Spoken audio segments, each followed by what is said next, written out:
ಯತ್ರ ಯೋಗೇಶ್ವರಃ ಕೃಷ್ಣೋ ಯತ್ರ ಪಾರ್ಥೋ ಧನುರ್ಧರಃ ತತ್ರ ಶ್ರೀರ್ವಿಜಯೋ ಭೂತಿರ್ಧ್ರುವಾ ನೀತಿರ್ಮತಿರ್ಮಮ.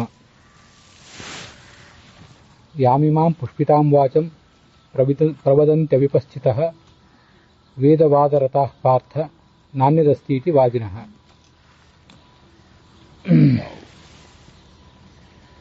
ಕೃಷ್ಣ ಅರ್ಜುನನಿಗೆ ತತ್ವಬೋಧನವನ್ನು ಮಾಡ್ತಾ ಇದ್ದಾನೆ. ಕೂಲಂಕಷವಾಗಿ ವಿಚಾರ ಮಾಡಿದರೆ ಎಲ್ಲ ಜ್ಞಾನಿಗಳಿಗೂ ಎಲ್ಲ ಭಕ್ತರಿಗೂ ಕೂಡ ಸತ್ಯ ಕಾಣುವುದು ಒಂದೇ ರೀತಿಯಾಗಿ. ಯಾರು ಕೂಲಂಕಷವಾಗಿ ವಿಚಾರ ಮಾಡಲಾರರೋ, ಪ್ರಮಾಣಗಳನ್ನು ಸರಿಯಾಗಿ ಪರಿಶೀಲನೆ ಮಾಡಲಿಕ್ಕೆ ಅವರಿಗೆ ಸಾಧ್ಯ ಇಲ್ವೋ ಅಂಥವರು ಅನೇಕ ರೀತಿಯಾಗಿ ಆಲೋಚನೆ ಮಾಡ್ತಾರೆ, ಭಿನ್ನ ಭಿನ್ನ ರೀತಿಯಾಗಿ ಆಲೋಚನೆ ಮಾಡ್ತಾರೆ. ಆದರೆ ಯಾವುದೇ ಒಬ್ಬ ಭಕ್ತ ಅವನು ಕಾರಣಾಂತರದಿಂದ ಯಾವುದೇ ತಪ್ಪು ಮಾರ್ಗವನ್ನು ಹಿಡಿಯಲಿ, ತಪ್ಪು ಆಲೋಚನೆ ಮಾಡಲಿ, ಆದರೆ ಭಕ್ತ ಅನ್ನುವ ನೆಲೆಯಲ್ಲಿ ಮತ್ತೆ ಸರಿಯಾದ ಮಾರ್ಗಕ್ಕೆ ಬಂದೇ ಬರ್ತಾನೆ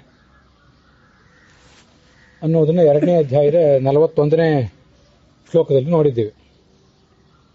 ಮುಂದೀಗ ನೋಡಬೇಕಾದ್ದು 42ನೇ ಶ್ಲೋಕ. ಯಾಕೆ ಮನುಷ್ಯ ತಪ್ಪು ಆಲೋಚನೆ ಮಾಡ್ತಾನೆ ಅಂದ್ರೆ, ಮನುಷ್ಯ ಆಲೋಚನೆ ಮಾಡುವುದು ಯಾವತ್ತು ಸ್ಥೂಲ ದೃಷ್ಟಿಯಿಂದ, ಮೇಲ್ನೋಟಕ್ಕೆ ಏನು ಕಾಣ್ತದೋ ಅದನ್ನೇ ಸತ್ಯ ಅಂತ ತಿಳ್ಕೊಳ್ತಾನೆ. ಒಳಗಿರುವಂಥ ತಿರುಳು ಅವನ ಗಮನಕ್ಕೆ ಬರೋದೇ ಇಲ್ಲ, ಅದನ್ನ ನಿರಾಕರಿಸಿಬಿಡ್ತಾನೆ. ಶಾಸ್ತ್ರದಲ್ಲಿ ಹೀಗಾಗ್ತದೆ, ಈ ಲೌಕಿಕ ಜಗತ್ತಿನಲ್ಲೂ ಕೂಡ ಅದೇ ಥರ ಆಗ್ತದೆ. ಒಂದು ಮಗುವನ್ನ ಒಂದು ಮಾವಿನ ಗಿಡದ ಬಳಿಗೆ ಕರೆದುಕೊಂಡು ಹೋದರೆ ಆ ಮಾವಿನ ಗಿಡದಲ್ಲಿರುವಂಥ ಹೂವು ಅದ್ರ ಗಮನಕ್ಕೆ ಬರ್ತದೆ. ಹೂವು ಗಮನಕ್ಕೆ ಬಂದ ಮೇಲೆ ಆ ಹೂವನ್ನು ಕೀಳ್ಲಿಕ್ಕೆ ಹೋಗ್ತದೆ. ಆವಾಗ ದೊಡ್ಡವರು ಏನು ಹೇಳ್ತಾರೆ, ಆ ಹೂವನ್ನು ಕೀಳಬೇಡ, ಹೂವು ನಾಳೆ ಕಾಯಿಯಾಗಿ ಅದು ಹಣ್ಣಾಗಬೇಕು, ಆ ಹಣ್ಣಿನಿಂದ ನಮ್ಗೆ ಉಪಯೋಗ. ಮಾವಿನ ಹೂವಿನಿಂದ ನಮಗೇನು ಉಪಯೋಗ ಇಲ್ಲ. ಹೂವೇ ಆಗಿ ಉಪಯೋಗ ಆಗುವಂಥವು ಬೇರೆ ಗುಲಾಬಿ ಹೂವು, ಮಲ್ಲಿಗೆ ಹೂವು ಮೊದಲಾದದ್ದು ಇದ್ದೇ ಇವೆ. ಎಲ್ಲಿ ಹೂವನ್ನು ತಗೊಳ್ಬೇಕು ಅಲ್ಲಿ ಹೂವನ್ನು ತಗೊಳ್ಬೇಕು. ಎಲ್ಲಿ ಹೂವು ಕಾಯಿಯಾಗಿ ಹಣ್ಣಾಗಿ ನಾಳೆ ನಮಗೆ ಉಪಯುಕ್ತ ಆಗ್ತದ ಅಂಥ ಸಂದರ್ಭದಲ್ಲಿ ಹೂವನ್ನು ಪರಿಗ್ರಹಿಸದೆ ಆ ಹಣ್ಣಿಗಾಗಿ ಕಾಯಬೇಕು. ಹೂವು ಕಾಯಿ ಆಗಬೇಕು, ಕಾಯಿ ಹಣ್ಣಾಗಬೇಕು, ಆ ಹಣ್ಣಿಗಾಗಿ ನಾವು ಕಾಯಬೇಕು. ಇಷ್ಟು ತಾಳ್ಮೆ ಇರಬೇಕು ಮನುಷ್ಯನಿಗೆ. ಶಾಸ್ತ್ರಾರ್ಥ ವಿಚಾರ ಮಾಡುವವನಿಗೆ ಅಷ್ಟು ತಾಳ್ಮೆ ಇರಬೇಕು. ಇದು ಬರೇ ಅಲ್ಲೆಂತಲ್ಲ, ಶಾಸ್ತ್ರದ ವಿಚಾರದಲ್ಲಿ ಅಂತಲ್ಲ, ಲೌಕಿಕ ವಿಚಾರದಲ್ಲೂ ಕೂಡ ಮನುಷ್ಯನಿಗೆ ಮೇಲ್ನೋಟಕ್ಕೆ ಏನು ಕಾಣ್ತದೋ ಅದೇ ಸತ್ಯ ಅಂತ ಕಾಣಿಸಿಬಿಡ್ತದೆ. ನಾವು ಈ ಜಗತ್ತಿನ ಅನೇಕ ಬಾರಿ ಇದನ್ನು ನೋಡಿರ್ತೇವೆ. ಒಬ್ಬ ವ್ಯಕ್ತಿಯನ್ನು ಅರ್ಥ ಮಾಡ್ಕೊಳ್ಳುವಾಗ ನಮ್ಮ ಸುತ್ತಮುತ್ತ ಇರುವಂಥ ಯಾರೋ ಒಬ್ಬ ವ್ಯಕ್ತಿ ಬಹಳ ಪರಿಚಿತ ಇರಬಹುದು ಅಥವಾ ಬಹಳ ಪರಿಚಿತ ಅಲ್ಲದೇ ಇರಬಹುದು. ಮೇಲ್ನೋಟಕ್ಕೆ ಅವನಲ್ಲಿ ಏನು ಕಾಣುತ್ತದೆ, ಏನು ಕೇಳಿ ಬರ್ತದೆ, ಅದನ್ನೇ ನಾವು ಒಪ್ತೇವೆ. ಜನ ಕೂಡ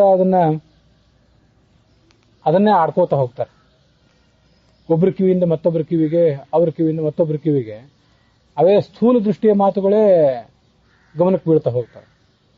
ಒಳಗಿನ ಸತ್ಯ ವಾಸ್ತವ ಏನು ಅಂತ ನಮಗೆ ಗೊತ್ತಾಗೋದಿಲ್ಲ.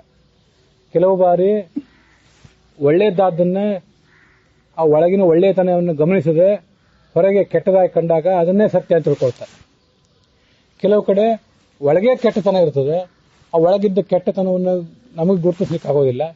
ನಾವು ಮುಗ್ಧರಾಗಿ ಹೊರಗೆ ಕಾಣುವಂತೆ ಬೆಳ್ಳಗಿದ್ದದ್ದೆಲ್ಲ ಹಾಲು ಅಂತ ತಿಳ್ಕೊಂಡು ಯಾವುದ್ಯಾವುದನ್ನು ಹಾಲು ಅಂತ ತಿಳ್ಕೊಂಡು ಮೋಸ ಹೋಗಿಬಿಡ್ತೇವೆ. ಅದರಿಂದ ನಮ್ಮ ದೈಹಿಕ ಮಾನಸಿಕ ಆರೋಗ್ಯಕ್ಕೆ ಭಂಗ ತಂದ್ಕೋತೇವೆ. ಅದೇ ಥರ ಆಧ್ಯಾತ್ಮಿಕ ಆರೋಗ್ಯ ಅಂತ ಒಂದಿದೆ, ಆ ಆಧ್ಯಾತ್ಮಿಕ ಆರೋಗ್ಯಕ್ಕೂ ಕೂಡ ನಾವು ಭಂಗ ತಂದುಕೊಂಡು ಬಿಡ್ತೇವೆ. ಮಗುವಿಗೆ ಎಂಥ ಒಂದು ಆತುರ ಇರ್ತದಲ್ಲ, ಆ ಆತುರ ಸರಿಯಾದ್ದಲ್ಲ, ಅದು ಸಲ್ಲದು ಅಂತ ತಂದೆ ತಾಯಂದ್ರಿಗೆ ಗೊತ್ತಿರ್ತದೆ. ಹೂವನ್ನು ಕೀಳಬೇಡ, ಹೂವು ಕಾಯಿ ಆಗಲಿ, ಕಾಯಿ ಆಗಿದ್ದು ಹಣ್ಣಾಗಲಿ, ಅಲ್ಲಿವರೆಗೆ ನಾವು ಕಾಯೋಣ ಅಂತ ತಂದೆ ತಾಯಂದ್ರು ಅದಕ್ಕೆ ಹೇಳ್ತಾರೆ. ಇದು ಲೌಕಿಕವಾದ ಒಂದು ದೃಷ್ಟಾಂತವನ್ನು ನಾವು ತಗೊಂಡು ಈ ಅಧ್ಯಾತ್ಮದಲ್ಲಿಯೂ ಕೂಡ ಹೇಗೆ ಕಾಯಬೇಕು, ಅನ್ನುವವರೆಗೆ ಅದನ್ನು ನಾವು ಪರಿಶೀಲಿಸಬೇಕು. ಸ್ಥೂಲ ದೃಷ್ಟಿಯಿಂದ ಕಂಡದ್ದನ್ನೆಲ್ಲ ನಿರಾಕರಣೆ ಮಾಡ್ತಾ ಹೋಗಬಾರದು, ಎಲ್ಲವನ್ನೂ ನಿರಾಕರಣೆ ಮಾಡಬಾರದು, ಎಲ್ಲವನ್ನೂ ಒಪ್ಪಲೂಬಾರದು. ಸ್ಥೂಲ ದೃಷ್ಟಿಯನ್ನು ಬಿಟ್ಟು ಸೂಕ್ಷ್ಮ ದೃಷ್ಟಿಯನ್ನು ಮನುಷ್ಯ ಅಳವಡಿಸಿಕೊಳ್ಬೇಕು. ಕಾಮಾತ್ಮಾನಃ ಸ್ವರ್ಗಪರಾಹ ಜನ್ಮ ಕರ್ಮ ಫಲಪ್ರದಾಂ ಕ್ರಿಯಾ ವಿಶೇಷ ಬಹುಲಾಂ ಭೋಗೈಶ್ವರ್ಯ ಗತಿಂ ಪ್ರತಿ. ಸಾಮಾನ್ಯವಾಗಿ ಮನುಷ್ಯನ ಮನಸ್ಸು ತುಂಬ ಸಂವೇದನಶೀಲ. ಅದಕ್ಕೆ ಸುಖ ಮತ್ತು ಸುಖವನ್ನು ಕೊಡುವಂಥ ವಸ್ತುಗಳು, ಜಡ ವಸ್ತು ಇರಲಿ ಚೇತನ ವಸ್ತು ಇರಲಿ, ಅದೇ ಬೇಕನ್ನಿಸ್ತದೆ. ದುಃಖ ಎಲ್ಲಿ ಆಗ್ತಿರ್ತದಲ್ಲ, ಆರಂಭದಲ್ಲಿ ಎಲ್ಲಿ ದುಃಖ ಆಗ್ತದೆ, ಕಾಲಾಂತರದಲ್ಲಿ ಎಲ್ಲಿ ಸುಖ ಆಗ್ತಿರ್ತದಲ್ಲ, ಅಂಥದ್ರ ಕಡೆ ಮನುಷ್ಯನ ಮನಸ್ಸು ಹೋಗೋದೇ ಇಲ್ಲ. ಆ ಕಷ್ಟ ಅನುಭವಿಸ್ಲಿಕ್ಕೆ ಮನುಷ್ಯನ ಮನಸ್ಸು ತಯಾರಿರೋದಿಲ್ಲ. ಅದಕ್ಕಾಗಿ ಅವ್ರು ಏನು ಮಾಡ್ತಾರೆ, ತಮ್ಮ ಬಯಕೆಗಳನ್ನು ಈಡೇರಿಸ್ಕೊಳ್ಳಿಕ್ಕೆ ಹೋಗ್ತಾರೆ.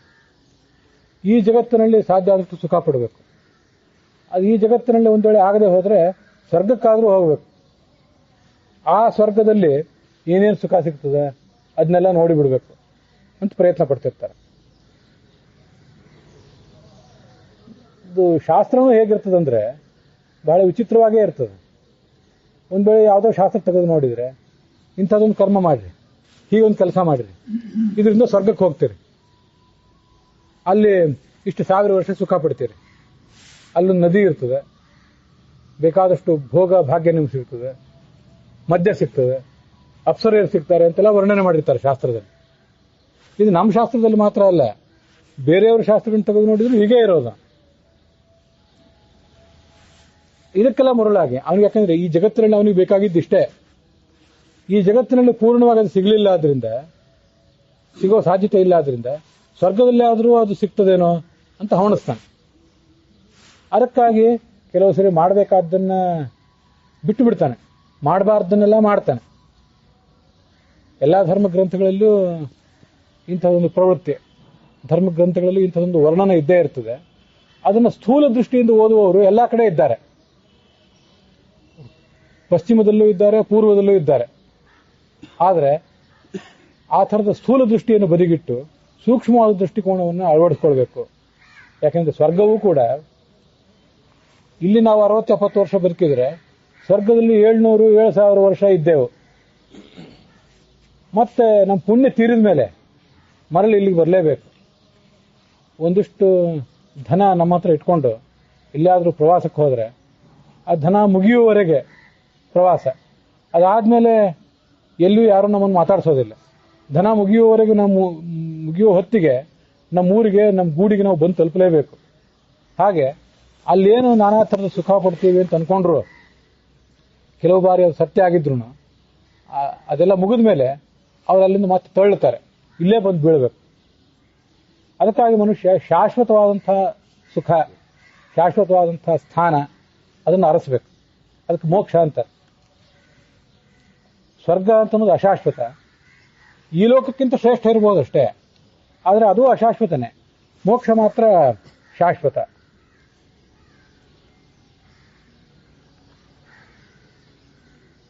ಜನ್ಮ ಕರ್ಮ ಫಲಪ್ರದಾಂ. ಹೀಗೆ ನಾವು ಮಾಡ್ತಾ ಹೋದರೆ ಆ ಶಾಸ್ತ್ರದಲ್ಲಿ ಏನು ಸುಖ ಸಿಗ್ತದೆ ಅಂತ ಹೇಳಿದ್ದಾರೆ, ಅದಕ್ಕಾಗಿ ಏನು ಕೆಲಸ ಮಾಡಬೇಕು ಅಂತ ನೋಡಿದ್ದಾದರೆ ಅದರಿಂದ ಸಿಗೋ ಪರಿಣಾಮ ಏನು? ಜನ್ಮ ಕರ್ಮ. ಮತ್ತೆ ಹುಟ್ಟಬೇಕು, ಮತ್ತೆ ಸಾಯಬೇಕು. ಪುನರಪಿ ಜನ್ಮಂ ಪುನರಪಿ ಮರಣಂ ಪುನರಪಿ ಜನರೀ ಜಠರೇ ಶಯನಂ. ಒಮ್ಮೆ ಸಾಯಬೇಕು, ಹುಟ್ಟಬೇಕು, ಮತ್ತೆ ಸತ್ತು ಹುಟ್ಟೋಕ್ಕಿಂತ ಮುಂಚೆ ಜನನೀ ಜಠರೇ ಶಯನಂ, ತಾಯಿಯ ಗರ್ಭದಲ್ಲಿ ಬಂದು ಕುತ್ಕೊಳ್ಬೇಕು. 9 ತಿಂಗಳ ಕಾಲ ಅಲ್ಲಿ ಕಷ್ಟಪಟ್ಟು ಆ 9 ತಿಂಗಳನ್ನು ಕಳೆದು ಅದಾದ್ಮೇಲೆ ಇಲ್ಲಿ ಬಂದು ತಲುಪಬೇಕು.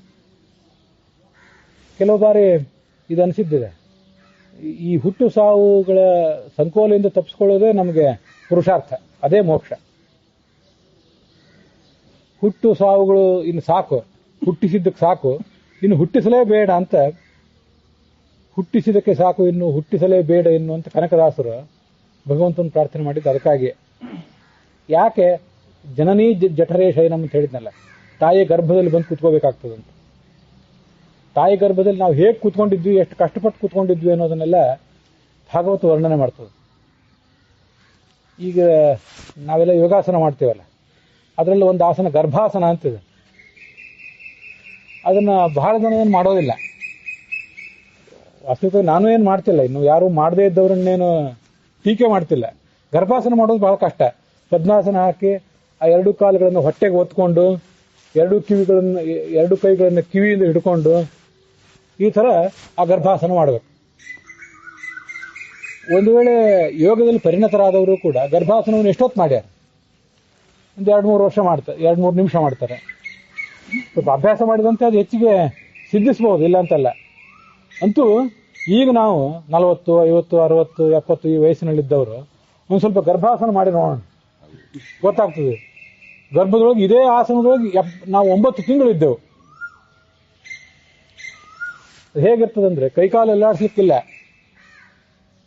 ಒಂದು ಪಕ್ಷಿಯನ್ನೇನಾದರೂ ಪಂಜರದೊಳಗಿಟ್ರೆ ಹೇಗಿರ್ತದೆ ಹಾಗಿರ್ತದೆ.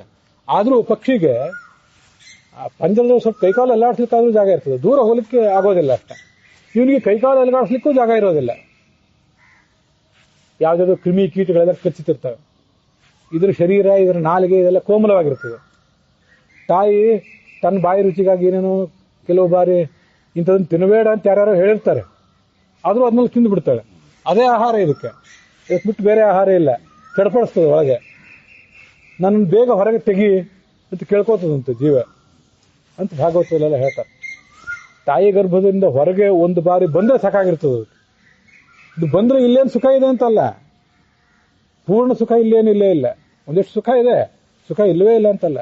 ಒಂದಿಷ್ಟು ಸುಖ, ಒಂದಿಷ್ಟು ದುಃಖ. ಸಂಸಾರದಲ್ಲೂ ದುಃಖ ಇದೆ. ಸಂಸಾರಕ್ಕೆ ಬರೋಕ್ಕಿಂತ ಮೊದಲು ದುಃಖನೇ ಇತ್ತು. ಸತ್ತ ಮೇಲೆ ಮತ್ತೆ ದುಃಖ. ನಾವೆಲ್ಲ ಸ್ವರ್ಗಕ್ಕೆ ಹೋಗ್ತೀವಿ, ಆ ಸ್ವರ್ಗಕ್ಕೆ ಹೋಗ್ಬೇಕಾದ್ರೆ ಇಷ್ಟಿಷ್ಟು ಕೆಲಸಗಳನ್ನು ಮಾಡಬೇಕು, ಇಂಥ ಧರ್ಮಾಚರಣೆ ಮಾಡಬೇಕು ಅಂತ ನಮ್ಮ ಧರ್ಮಗ್ರಂಥಗಳು, ಬೇರೆ ಧರ್ಮಗ್ರಂಥಗಳೆಲ್ಲ ಹೇಳ್ತಾವಲ್ಲ. ಅಲ್ಲಿ ನಿಮಗೆ ದ್ರಾಕ್ಷಿ ಹಣ್ಣಿನ ಮದಿರ ಅಂದ್ರೆ ವೈನ್ ಸಿಗ್ತದೆ, ಮುತ್ತಿನಂತ ಕಣ್ಣಿರುವ ಅಪ್ಸರೆಯರು ಸಿಗ್ತಾರೆ ಅಂತೆಲ್ಲ ಕೆಲವು ಬೇರೆ ಧರ್ಮಗ್ರಂಥಗಳು ವರ್ಣನೆ ಮಾಡ್ತವೆ. ಅದಕ್ಕೆ ಅವರೆಲ್ಲ ಮಾಡಬಾರ್ದು ಕೆಲಸಗಳನ್ನೆಲ್ಲ ಮಾಡ್ತಿರ್ತಾರೆ, ಅದನ್ನೇ ಧರ್ಮ ಅಂತ ಭಾವಿಸಿರ್ತಾರೆ. ಆದ್ರೆ ನಾವು ಒಂದು ಬಾರಿ ನಮ್ಮ ಜೀವನಮಾನವನ್ನು ಅವಲೋಕನ ಮಾಡ್ಕೋಬೇಕು. ಒಂದು 60-70 ವರ್ಷ ಬದುಕಿದಾಗ ಸ್ವರ್ಗಕ್ಕೆ ಹೋಗ್ಲಿಕ್ಕೆ ಬೇಕಾದ ಪುಣ್ಯ ಕೆಲಸಗಳನ್ನು ಎಷ್ಟು ಮಾಡಿದ್ದೀವಿ, ನರಕಕ್ಕೆ ಹೋಗಬೇಕಾದ ಪಾಪ ಕೆಲಸಗಳನ್ನೇ ಬಹಳ ಮಾಡ್ತೇವೆ. ನೀವು ಈ ಕೆಲಸ ಮಾಡಿ ಸ್ವರ್ಗಕ್ಕೆ ಹೋಗ್ತೀರಿ ಅಂತ ಶಾಸ್ತ್ರ ಹೇಳ್ತದಲ್ಲ, ಅದೇ ಶಾಸ್ತ್ರ ನೀವು ಇಂಥ ಕೆಲಸ ಮಾಡಿದ್ರೆ ನರಕಕ್ಕೆ ಹೋಗ್ತೀರಿ ಅಂತಲೂ ಹೇಳಿದೆ. ನಮ್ಮ ಗಮನ ಸ್ವರ್ಗಕ್ಕೆ ಕಡೆ ಇರ್ತದಾದ್ರಿಂದ ನರಕಕ್ಕೆ ನಾವು ಹೋಗಬಹುದಾದ ಪಾಪಗಳನ್ನು ಮಾಡ್ತಾ ಇರೋದು ನಮ್ಮ ಅರಿವಿಗೆ ಬರೋದಿಲ್ಲ. ಪ್ರಾಯ ನಮ್ಮಂಥವ್ರ ಜೀವನ ಎಲ್ಲ ಸತ್ತ ಮೇಲೆ ನರಕದಲ್ಲೇ ಹೆಚ್ಚು ಕಾಲ ಕಳಿಬೇಕಾಗ್ತದೆ. ಆಮೇಲೆ ಸ್ವಲ್ಪ ಪುಣ್ಯ ಮಾಡಿರ್ತೀವಿ, ಸ್ವರ್ಗಕ್ಕೆ ಹೋಗ್ಬೇಕಾಗ್ತದೆ, ಮತ್ತೆ ಈ ಕಡೆ ಬರಬೇಕಾಗ್ತದೆ. ಇಂಥ ಸ್ಥಿತಿ ಜೀವನದಿರ್ತದೆ. ಅಂತೂ ಹುಟ್ಟುವುದಕ್ಕಿಂತ ಮುಂಚೆ ದುಃಖ, ಹುಟ್ಟಿದ ಮೇಲೆ ದುಃಖ, ಸತ್ತ ಮೇಲೆ ಮತ್ತೆ ದುಃಖ, ಇಂಥ ಕಷ್ಟವೇ ಇದೆಲ್ಲ. ಅಂಥವರು ಆ ಕ್ಷಣಿಕವಾದ ಭೋಗ ಭಾಗ್ಯಗಳಿಗೆ ಮರುಳಾಗ್ತಾರೆ. ಅದರಿಂದ ದೂರ ಇರಬೇಕು ಅಂತ ಎಚ್ಚರ ಕೊಡ್ತಿದ್ದಾರೆ. ಭೋಗೈಶ್ವರ್ಯ ಗತ ಪ್ರಸಕ್ತಾನಾಂ ತಯಾಪಹೃತ ಚೇತಸಾಂ ವ್ಯವಸಾಯಾತ್ಮಿಕಾ ಬುದ್ಧಿ ಸಮಾಧೌ ನ ವಿಧೀಯತೆ. 44ನೇ ಶ್ಲೋಕ ಇದು. ಅವರ ಆಸಕ್ತಿ ಎಲ್ಲ ನಮ್ಮ ಇಂದ್ರಿಯಗಳನ್ನು ತಣಿಸ್ಕೊಳ್ಳೋದು. ಇಂದ್ರಿಯಕ್ಕೆ ಏನೇನು ಸುಖ ಕೊಡಬೇಕೋ ಅದನ್ನೆಲ್ಲ ಸುಖ ಕೊಡ್ಲಿಕ್ಕೆ ಪ್ರಯತ್ನ ಪಡೋದು. ಸಂಪತ್ತನ್ನು ಎಷ್ಟೆಷ್ಟು ಸಾಧ್ಯವೋ ಅಷ್ಟೆಷ್ಟೆಲ್ಲ ಸಂಗ್ರಹ ಮಾಡೋದು. ಅವರು ಅಪಹೃತ ಚೇತಸಾಂ, ಎಲ್ಲಿ ಸ್ಥೂಲ ದೃಷ್ಟಿಯ ಮಾತುಗಳು ಇರ್ತಾವಲ್ಲ, ಶಾಸ್ತ್ರದಲ್ಲಿ ಸ್ಥೂಲ ದೃಷ್ಟಿಯ ಮಾತುಗಳು, ಅಲ್ಲೇ ಅವ್ರ ಮನಸ್ಸೆಲ್ಲ ಸೆಳೆದುಕೊಂಡು ಹೋಗಿಬಿಡ್ತದೆ. ನೀವು ಕಠಿಣವಾದ ಸಾಧನೆ ಮಾಡಬೇಕು, ರಾಗ ದ್ವೇಷ ಕಾಮ ಕ್ರೋಧ ಇದನ್ನೆಲ್ಲ ಬಿಡಬೇಕು, ಶಿವನ ಪಾದ ಭಗವಂತನ ಪಾದ ಸೇರಬೇಕು, ಅದೇ ಶಾಶ್ವತವಾದ ಸ್ಥಾನ ಅಂತ ಯಾರಿಗಾರು ಹೇಳಿದ್ರೆ ಅದು ಯಾವಾಗಲೂ ಆ ಶಾಶ್ವತವಾದ ಸ್ಥಾನಕ್ಕೆ ಹೋಗೋದು ಅದೇನು ಆಗೋ ಹೋಗೋ ಮಾತಲ್ಲ ಅಂತ ಹೇಳಿ ಅದನ್ನ ಬಿಟ್ಟೇ ಬಿಡ್ತಾರೆ. ಅದಕ್ಕಾಗಿ ಶಾಸ್ತ್ರ ಏನ್ ಮಾಡ್ತದಂದ್ರೆ, ಸ್ವಲ್ಪ ಧರ್ಮಾಚರಣೆ ಮಾಡ್ರಿ, ಅದರಿಂದ ಸ್ವರ್ಗಕ್ಕೆ ಹೋಗ್ತೀರಿ, ಸುಖವಾಗಿರ್ತೀರಿ ಅಂತ ನಮಗೊಂದಿಷ್ಟು ಆಸೆ ತೋರಿಸಿರ್ತದೆ. ಚಿಕ್ಕ ಮಕ್ಕಳಿಗೆ ಔಷಧ ತಗೋ ಅದರಿಂದ ಗುಣ ಆಗ್ತದೆ ಅಂತ ಹೇಳಿದ್ರು ಕೂಡ ಅವು ಕೂಡಲೇ ಮನವರಿಕೆ ಆಗೋದಿಲ್ಲ. ಅದಕ್ಕಾಗಿ ಒಂದಿಷ್ಟೇನೋ ಸಿಹಿ ತಿಂಡಿಯ ಆಸೆಯನ್ನು ತೋರಿಸಿ, ಇದನ್ನು ತಿನ್ನು, ಇದನ್ನು ಕೊಡ್ತೀನಿ ನಿನಗೆ, ಈ ಸಿಹಿ ತಿಂಡಿ ಕೊಡ್ತೀನಿ, ಮೊದಲು ಔಷಧ ತಗೋ ಅಂತ ಅದಕ್ಕೆ ಮನವೊಲಿಸ್ಬೇಕಾಗ್ತದೆ. ನಾವೆಲ್ಲ ದೊಡ್ಡ ಮಕ್ಕಳು ಅಂತ ತಿಳ್ಕೊಂಡಿದ್ದೇವೆ ಅಷ್ಟೇ. ವಸ್ತುತಃ ನಮ್ಮ ಮನಸ್ಸು ಕೂಡ ಆ ಚಿಕ್ಕ ಮಕ್ಕಳಂತೇನೆ ಇದೆ, ಅಷ್ಟೇ ಬಾಲಿಶವಾಗಿದೆ. ಆದ್ರೆ ಈ ಜಗತ್ತು ಹೇಗಿದೆ ಅಂದ್ರೆ ನಮ್ಮನ್ನು ದೊಡ್ಡವರು ಅಂತ ನೀವು ಕರಿತೀರಿ, ನಿಮ್ಮನ್ನು ದೊಡ್ಡವರು ಅಂತ ನಾವು ಕರಿತೀವಿ ಅಷ್ಟೇ. ವಸ್ತುತಃ ಎಲ್ಲರೂ ಚಿಕ್ಕವರೇ. ದೇಹ ಬೆಳೆದಿದೆ, ಗಡ್ಡ ಮೀಸೆಗಳು ಬೆಳೆದಿವೆ, ಆದರೆ ಅಧ್ಯಾತ್ಮದ ಮನಸ್ಸು ಅಷ್ಟು ಬೆಳೆದೇ ಇಲ್ಲ. ಅಷ್ಟು ಬೆಳೆದೇ ಇದ್ದಾಗ ಇವನನ್ನ ಯಾಕೆ ದೊಡ್ಡವನು ಅಂತ ಅನ್ಬೇಕು ಅನ್ನೋದಕ್ಕೆ ಅರ್ಥನೂ ಇಲ್ಲ. ಅದಕ್ಕೆ ಬಾಲಿಶವಾದ ಮಾತು ಅಂತ ಹೇಳ್ತಿರ್ತಾರೆ, ಬಾಲಿಶವಾದ ಬುದ್ಧಿ, ಬಾಲಿಶವಾದ ಮಾತು ಅಂತ. ದೇಹ ಬೆಳೆದಿದೆ, ಮಾತು ಮತ್ತು ಮನಸ್ಸುಗಳು ಮಾತ್ರ ಬಾಲಿಶವಾದ ಮಾತುಗಳೇ ಶಾಸ್ತ್ರದಲ್ಲಿರೋದು, ನಮ್ಮ ಮನಸ್ಸಿನಲ್ಲೆಲ್ಲ ತುಂಬಿಕೊಂಡಿರೋದು. ಅದ್ರ ಬಗ್ಗೆ ನಾವು ಎಚ್ಚರಿಕೆಯಿಂದ ಇರಬೇಕು. ಆ ಕಡೆ ನಮ್ಮ ಮನಸ್ಸು ಸೆಳ್ಕೊಂಡು ಹೋಗಬಾರ್ದು. ಚಿಕ್ಕ ಮಕ್ಕಳಿಗೆ ಸಿಹಿ ತಿಂಡಿ ಆಸೆ ತೋರಿಸಿ ಔಷಧ ಕೊಡ್ತಾರೆ. ದೊಡ್ಡವರಿಗೂ ಹಾಗೆ ಮಾಡ್ತಾ ಹೋದ್ರೆ ಅವ್ರಿನ್ನೂ ಬೆಳೆದಿಲ್ಲ ಅಂತ ಅರ್ಥ. ದೊಡ್ಡವರು ತಾವೇ ತಿಳಿದು ನಮಗಿರುವಂತಹ ರಕ್ತದ ಒತ್ತಡ, ಮಧುಮೇಹ ಇದಕ್ಕೆಲ್ಲ ಔಷಧ ತಾವೇ ತಗೋಬೇಕು. ಇಲ್ಲ ಒಂದು ಸ್ವಲ್ಪ ತಿಂಡಿ, ನನಗಿನ್ನು ಸಿಹಿ ತಿಂಡಿ ಕೊಟ್ಟರೆ ಮಾತ್ರ ಈ ಸಕ್ಕರೆ ರೋಗಕ್ಕೆ ಔಷಧ ತಗೋತೀನಿ ಅಂದ್ರೆ ಹಾಗಾದ್ರೆ ಸಕ್ಕರೆ ರೋಗ ಹೋಗೋದು ಯಾವಾಗ? ಔಷಧ ತಗೊಂಡ್ರು ಕೂಡ ಮತ್ತೆ ಹೆಚ್ಚೇ ಆಗಿಬಿಡ್ತದೆ. ಈ ವಿಷಯದ ಅಪೇಕ್ಷೆ ಏನಿದೆಯಲ್ಲ, ಕಣ್ಣಿಂದ ಅದನ್ನು ನೋಡಬೇಕು, ಕಿವಿಯಿಂದ ಇದನ್ನು ಕೇಳಬೇಕು, ಇದನ್ನು ಮುಟ್ಟಬೇಕು, ಇದನ್ನು ಮೂಸಬೇಕು ಅನ್ನೋ ಅಪೇಕ್ಷೆ, ಇದಕ್ಕೆಲ್ಲ ನಿಲುಗಡೆ ಯಾವಾಗ? ಶಾಶ್ವತವಾದ ನಿಲುಗಡೆ ಯಾವಾಗ? ಪರಮಾತ್ಮನ ಪಾದ ಸೇರಿದಾಗ ಮಾತ್ರ. ಇಲ್ಲ ಮತ್ತಷ್ಟು ನಾವು ಸ್ವರ್ಗವನ್ನೇ ಬಯಸ್ತಾ ಇದ್ರೆ ಆ ಮಧುಮೇಹನೇ ಮತ್ತೆ ಹೆಚ್ಚಿದಂತೆ ಈ ನಮ್ಮ ಬಯಕೆಯೂ ಹೆಚ್ಚಾಗ್ತಾ ಹೋಗ್ತದೆ. ನಿಜಾತ ಕಾಮಾನ ಉಪಭೋಗೇನ ಶಾಮ್ಯತೆ ಹವಿಷಾ ಕೃಷ್ಣವರ್ತ್ನೇವ ಭೂಯೋ ಭೂಯೋಭಿವರ್ಧತೆ ಅಂತ ಒಂದು ಮಾತು. ನಮ್ಮ ಅಪೇಕ್ಷೆ, ಹೃದಯದೊಳಗಿರುವಂತಹ ಹಂಬಲ, ಅದನ್ನು ಅನುಭವಿಸಬೇಕು, ಇದನ್ನು ಅನುಭವಿಸಬೇಕು ಅನ್ನೋ ಹಂಬಲ, ಅದನ್ನು ನಾವು ಮತ್ತಷ್ಟು ಭೋಗಿಸ್ತಾನೆ ಹೋದ್ರೆ ಅದು ಮುಗಿಯೋದೇ ಅಲ್ಲ. ಅದನ್ನು ನಿಲ್ಲಿಸೋದೇ ಒಂದು ಪರಿಹಾರ. ಬೆಂಕಿ ಬಗ ಬಗ ಉರಿತಿರ್ತದೆ, ಅದಕ್ಕೆ ಮತ್ತಷ್ಟು ಎಣ್ಣೆ ಹಾಕಿದ್ರೆ, ತುಪ್ಪ ಹಾಕಿದ್ರೆ ಅದು ಉರಿತಾನೆ ಹೋಗ್ತದೆ, ನಿಲ್ಲೋದಲ್ಲ ಅದು. ಕೆಲವು ಕಡೆ ಬಹಳ ಏನಾಗಬಹುದು, ಸಣ್ಣ ಬೆಂಕಿ ಇದ್ದಾಗ ಅದ್ರ ಮೇಲೆ 1 ಲೀಟರ್ ಏನಾದ್ರು ಎಣ್ಣೆ ಹಾಕಿಬಿಟ್ರೆ ಅದು ಒಮ್ಮೆಲೆ ಆರೇ ಹೋಗಿಬಿಡ್ತದೆ. ಆ ಥರ ನಮಗಿರೋ ಅಲ್ಪವಾದ ದೈಹಿಕ ಶಕ್ತಿ, ಅಲ್ಪವಾದ ಮಾನಸಿಕ ಶಕ್ತಿಗೆ ಸುಖ ಆದರೂ ಬಹಳ ದಿವಸ ಅನುಭವಿಸುವ ಶಕ್ತಿ ಏನಾದರೂ ಇದೆಯಾ ನಮಗೆ? ದೈಹಿಕ ಸುಖವನ್ನು ಅನುಭವಿಸ್ಲಿಕ್ಕೆ ಹೊರಟಾಗ್ಲೂ ಕೂಡ, ಲೌಕಿಕ ಸುಖವನ್ನು ಅನುಭವಿಸ್ಲಿಕ್ಕೆ ಹೊರಟಾಗ್ಲೂ ಕೂಡ ನಮ್ಮ ದೇಹ ನಮಗೆ ವಯಸ್ಸಾದಂತೆ ಸಹಕಾರ ಕೊಡೋದಿಲ್ಲ. ಬಹಳ ಏನಾದರೂ ಹಂಬಲಪಟ್ಟು ಏನೇನಾದರೂ ಸಾಹಸ ಮಾಡಿಬಿಟ್ರೆ ದೇಹ ಮನಸ್ಸು ಎಲ್ಲ ಕುಗ್ಗಿ ಹೋಗ್ತದೆ. ಆದ್ರೆ ಅದು ತಾತ್ಕಾಲಿಕ. ಮತ್ತೆ ಅವಾಗ ಒಂದು ಬಾರಿ ಆ ಹಂಬಲ ಎದ್ದೇ ಹೇಳ್ತದೆ. ಬೂದಿ ಮುಚ್ಚಿದ ಕೆಂಡದಂತೆ ಒಳಗಿದ್ದೇ ಇರ್ತದೆ, ಕೆಂಡ ಇದ್ದೇ ಇರ್ತದೆ, ಮೇಲೆ ಬೂದಿ ಮುಚ್ಚಿರ್ತದೆ ಅಷ್ಟೆ. ಆದ್ರಿಂದ ಬೆಂಕಿಯನ್ನು ಆರಿಸ್ಲಿಕ್ಕಿರುವಂಥ ಒಂದೇ ಉಪಾಯ ಅಂದ್ರೆ ಅದಕ್ಕಿರುವಂಥ ಸ್ವಿಚ್ ಅನ್ನು ಬಂದ್ ಮಾಡಬೇಕು. ಅದಕ್ಕೇನು ಇಂಧನ ಪೂರೈಕೆ ಆಗ್ತಿರ್ತದಲ್ಲ, ಅದನ್ನು ಬಂದ್ ಮಾಡುವುದೇ ಒಂದು ಉಪಾಯ. ಅದನ್ನು ಬಂದ್ ಮಾಡುವುದು ಬಿಟ್ಟು ಬೇರೆ ಉಪಾಯ ಇಲ್ಲವೇ ಇಲ್ಲ. ಎಣ್ಣೆ ತುಪ್ಪ ಹಾಕೋದನ್ನ ಬಿಟ್ಟು ಬಿಡಬೇಕು, ಆವಾಗ ಬೆಂಕಿ ತಾನೇ ಆರಿ ಹೋಗ್ತದೆ. ಇಂಥವ್ರ ಮನಸ್ಸು ಇದು ಸರಿಯಾದ ತತ್ವವನ್ನು ತಿಳ್ಕೊಳ್ಳಿಕ್ಕೆ ಸಮರ್ಥ ಆಗೋದೇ ಇಲ್ಲ. ಸರಿಯಾದ ತತ್ವ ಏನು ಅಂತ ಅವ್ರಿಗೆ ಅರ್ಥನೇ ಆಗೋದಿಲ್ಲ ಕೊನೆ ತನಕನೂ. ಅದರಲ್ಲೇ ಮುಳುಗಿದ್ರೆ ಅದರಿಂದ ಹೊರಗೆ ಬರಬೇಕು.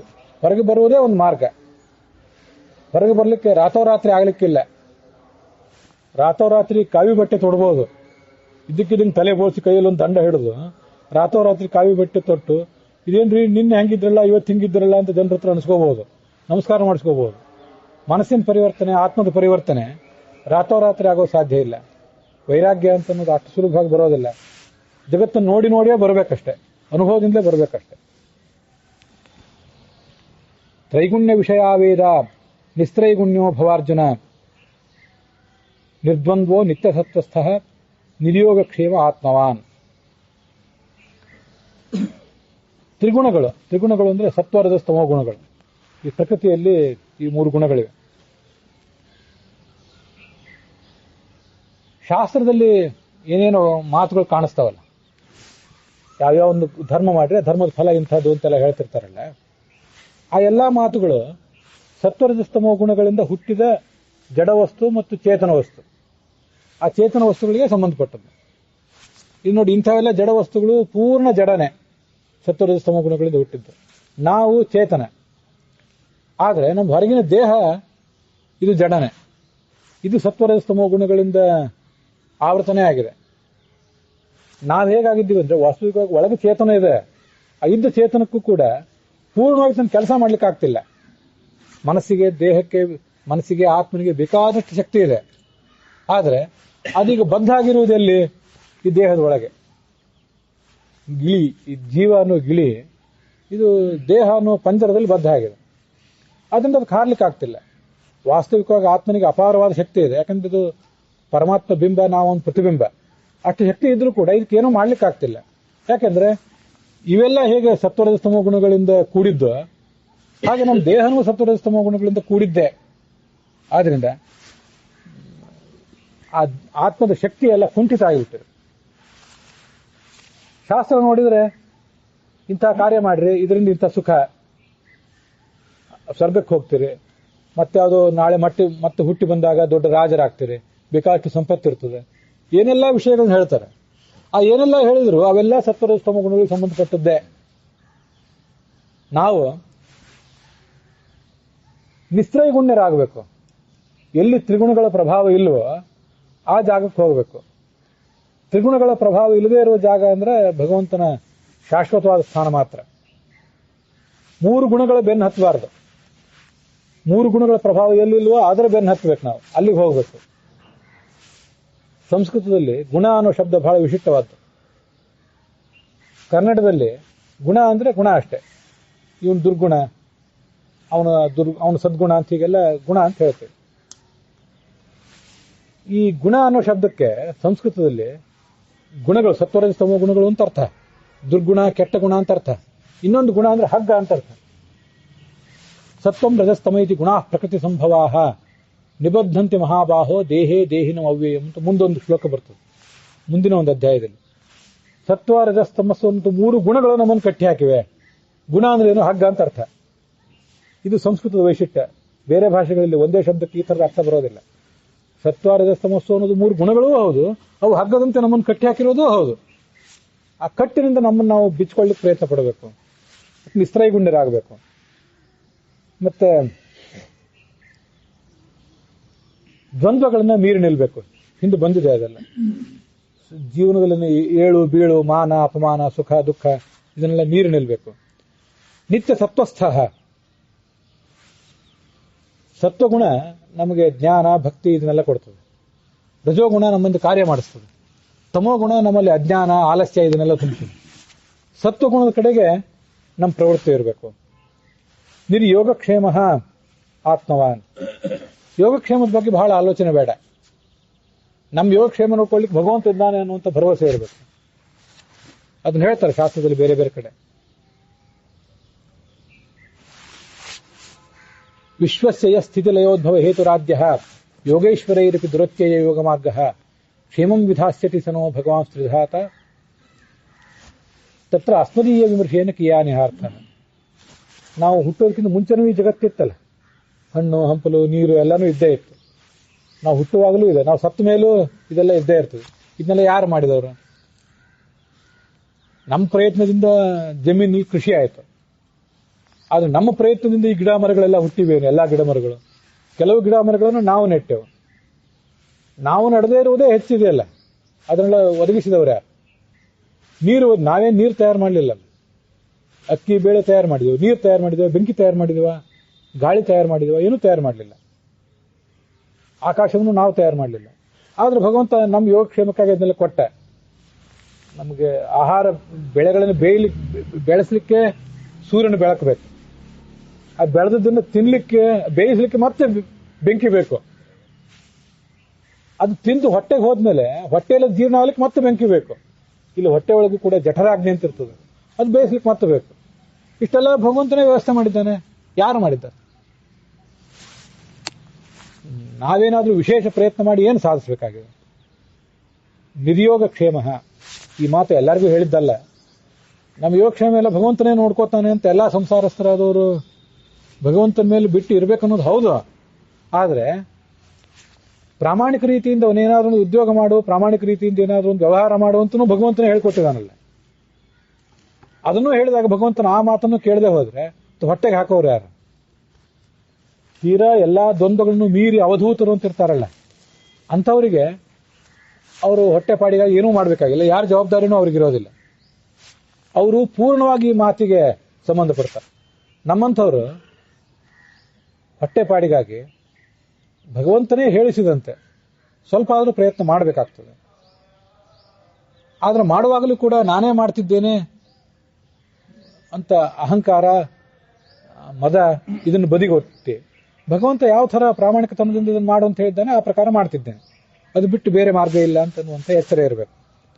ಆತ್ಮವಾನ್, ಭಗವಂತನನ್ನು ಯಾವತ್ತು ಆತ್ಮ ಅಂದರೆ ನಮ್ಮ ಈ ಜೀವಾತ್ಮನಿಗೂ ಆತ್ಮ ಅಂತಾರೆ, ಅದರೊಳಗಿರೋ ಪರಮಾತ್ಮನಿಗೂ ಆತ್ಮ ಅಂತಾರೆ. ಆ ಆತ್ಮನನ್ನು ಯಾವತ್ತು ಹೃದಯದಲ್ಲಿ ಚಿಂತನೆ ಮಾಡ್ತಾ ಇರಬೇಕು. ಆ ಥರ ನೀನು ಬದುಕಬೇಕು ಅಂತ ಕೃಷ್ಣ ಅರ್ಜುನನಿಗೆ ಹೇಳ್ತಾ ಇದ್ದಾನೆ. ಮುಂದೆ ಏನು ಹೇಳ್ತಾನೆ ಅಂತ ಅನ್ನೋದನ್ನ ಮುಂದಿನ 46ನೇ ಶ್ಲೋಕದಲ್ಲಿ ಮುಂದಿನ ದಿವಸ ನಾವು